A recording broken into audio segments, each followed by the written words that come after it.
झनकर में धमाका हमार गाँव गवई मेला बड़े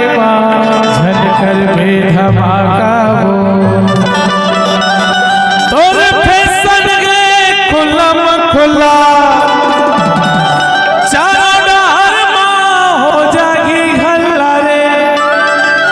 एक टोरी तना का वो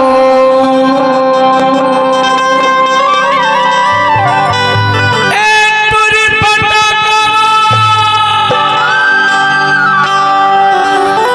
एक टोरी फटाका हमार गाँव गवई मेला बड़े झनकर में धमाका हो हमार गाँव गवई